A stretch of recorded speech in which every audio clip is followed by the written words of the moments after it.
बुद्धि गाड़ा काम बिगाड़ा। तीन बहुओं के रवैये से सासू माँ बहुत परेशान थी। दरअसल बात ये थी कि तीनों बहुओं में किसी बात को लेकर अनबन हो गई थी। तब से ही तीनों एक दूसरे से मुंह फुलाए रहती थी। ना कोई सीधे मुंह किसी से बात करती, ना किसी का कहना मानती। पड़ोसी भी इस बात को जानते थे और जाने कैसे कैसे बातें भी करते। इसीलिए सासू माँ ने तीनों बहुओं को तुरंत अपने कमरे में बुलाया। मैं कई दिनों से देख रही हूँ, तुम तीनों अलग अलग सारे काम कर रही हो। ये सब नहीं चलेगा, तीनों को मिलकर ही काम करना पड़ेगा। सास की बात सुनकर एकदम से बड़ी बहू बोल उठती है। नहीं मम्मी जी, मैं इन दोनों के साथ कुछ नहीं कर सकती। मैं इस घर की बड़ी बहू हूँ, फिर भी ये मेरा कहना बिल्कुल भी नहीं मानती। अरे जेठानी जी, जानबूझकर मुझे डबल काम करवाती है आप। और छोटी मुझसे टेढ़े मुंह ही बात करती है।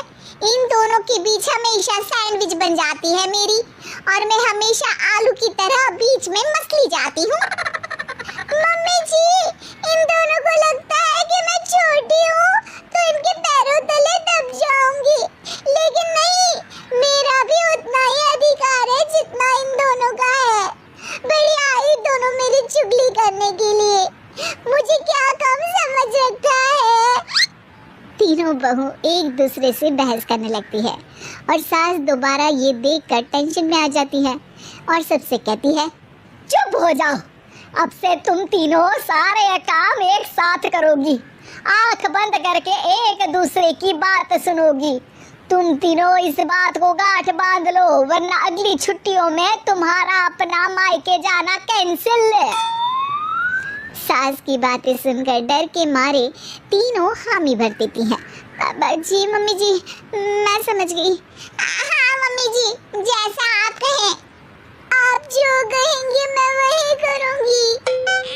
तीनों बहू सास की बात को गांठ बांध लेती है और वादा करती है कि अब से सारे काम वो तीनों एक साथ मिलकर ही करेंगी।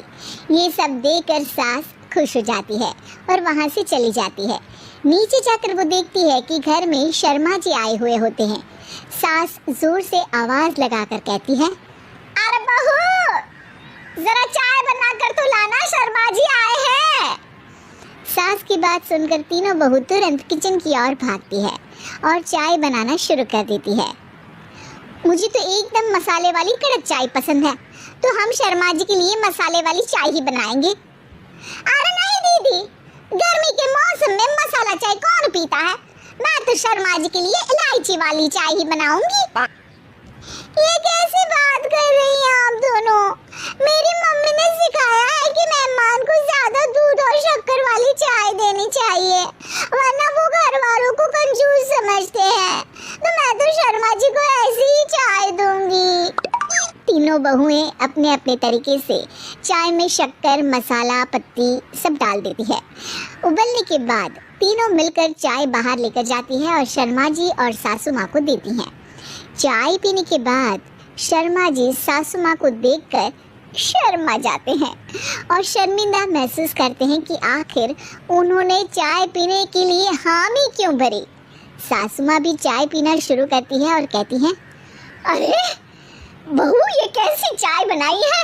चाय है या मीठे दूध की बासुंदी? हाँ, चाय अच्छी नहीं लगी क्या? कोई बात नहीं, हम पराठा बना कर लाते हैं। चलो चलो अंदर। हाँ चलो। हाँ आती हूँ मैं भी।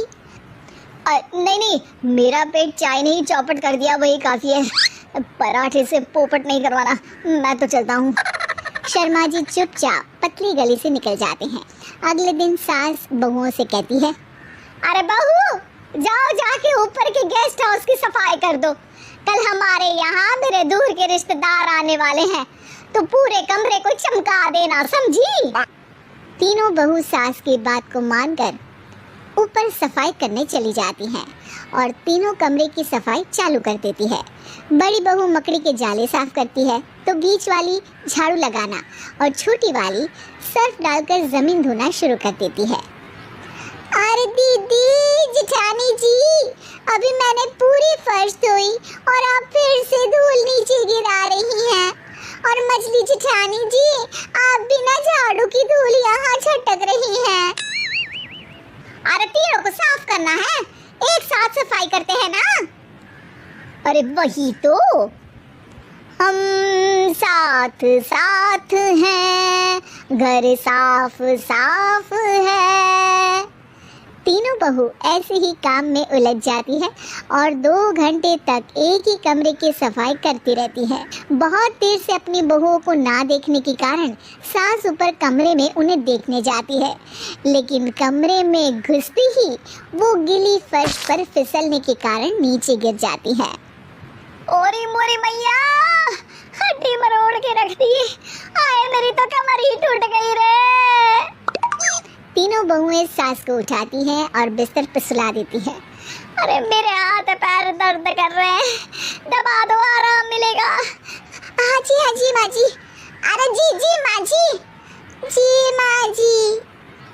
और तीनों बहुएं एक साथ सास के हाथ को दबाना शुरू कर देती हैं। माँ की तो चीख ही निकल जाती है और नतीजा ये होता है कि सास के बचे हुए शरीर में भी दर्द उठ जाता है। हाय राम, ये क्या कर दिया तुम तीनों ने। अरे मेरी तो किस्मत ही फूटी है कि तुम जैसी बहुएं मुझे मिली। हे भगवान, पूरे शरीर में दर्द बढ़ गया है, अब तो पता नहीं कि चल भी पाऊंगी या नहीं। माफ करो, मुझे गलती हो गई मुझसे कि तुम तीनों को एक साथ काम करने के लिए बोला। सोचा था तीनों मिलके अच्छे से काम करेगी, लेकिन बड़े बुजुर्ग सही कहते थे कि 3 तिगाड़ा काम बिगाड़ा। तुम लोगों ने ये बात ना आज साबित करके दिखा दी। तुम तीनों को तो समझाना यानी मानो भैंस के आगे बीन बजाना है। तुम्हें अकेले अकेले काम करना है ना, तो अब से तुम अकेले ही अपना अपना काम करो। तीनों बहुएं वहां से जाने लगती है। अरे कहाँ जा रही हो? आप ही ने तो कहा कि अपना अपना काम करो, तो मुझे मुल्तानी मिट्टी लगानी है। अरे मुझे भी तो नेल पॉलिश लगानी है, मुझे ना मेहंदी लगानी है। सास अपना सर पीट लेती है और कहती है, अरे मुझे भी लगाना है कुछ। क्या माँ जी, क्या माँ जी, क्या माँ जी? तुम्हारे घर वालों को फोन तुम्हारी हरकतें बताने के लिए।